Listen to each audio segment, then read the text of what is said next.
Hey friends, it's Catherine, and we showed you the making of this clock face the other day and lining up all of our markers, our time marks. And I went out and bought a movement, so we are ready to attach the movement to the clock. I just have to unpackage it, hopefully. Something like that. Perfect. And pull out the hands as well without bending them or wrecking them up. And they are black, so they'll be super fun against the dark face of this clock. And then we've got the instructions on the back here. It's got a very simple diagram that shows how everything's supposed to fit together. So let's start fitting it together. First thing that we do is pull off this nut and the washer underneath, but leave this rubber bit down here because that's meant to grip the clock face. And then we set the clock face onto it. Aha, exactly the right size. Perfect. Okay, and then line that up with the top. And then we drop our washer back on and screw the nut back down so that it ends up screwing down tightly, hopefully. If I can get it lined up. These are fairly simple to do, but it's really fun. It's an excellent project, and you end up with a clock afterward.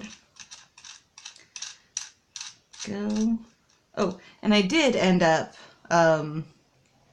finishing this face with some glaze that I've got. I've got a can of spray glaze that I use for quite a few things because I like it.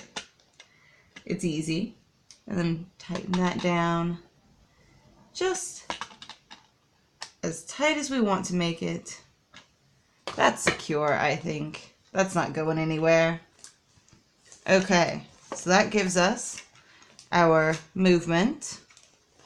This is where the battery goes. Fairly simple, straightforward. This is turning this dial allows you to set the time.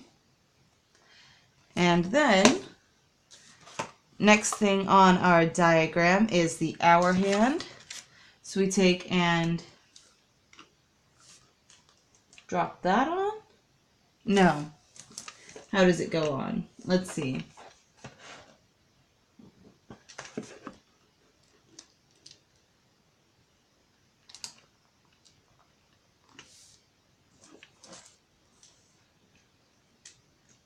Let's see.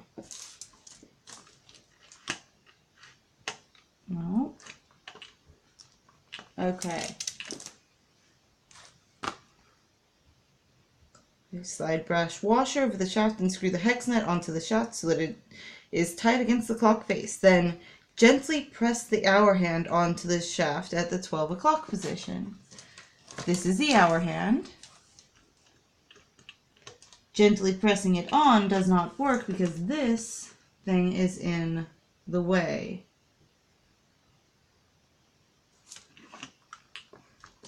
Does it just pull off? No, it does not.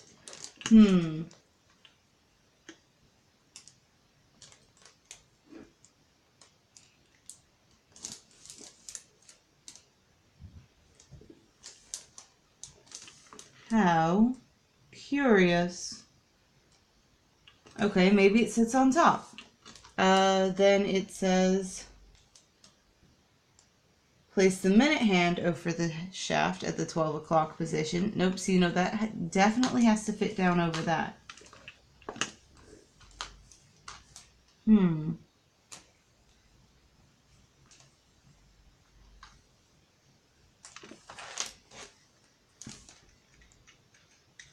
Oh, there we go. That's what we were looking for. That little bit had to come off. Perfect. Gently down over.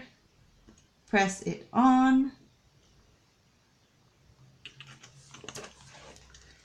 gently press it down so that it hopefully rests down on.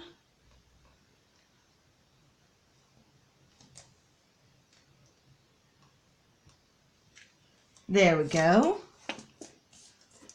I wasn't the most gentle with it, but that's fine. And then this sets down over this, but it has to go with the right angle, so it goes like that. There we go. Then this thing goes back on.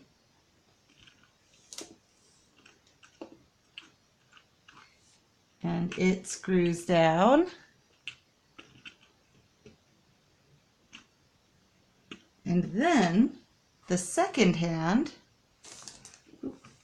that's not bent, is it? It's a little bit bent. Go, just kind of bend it back a little bit. It'll be fine, that's sort of straight. It'll all work out. It'll be fine. It'll be fine and it will all work out. And then the second hand,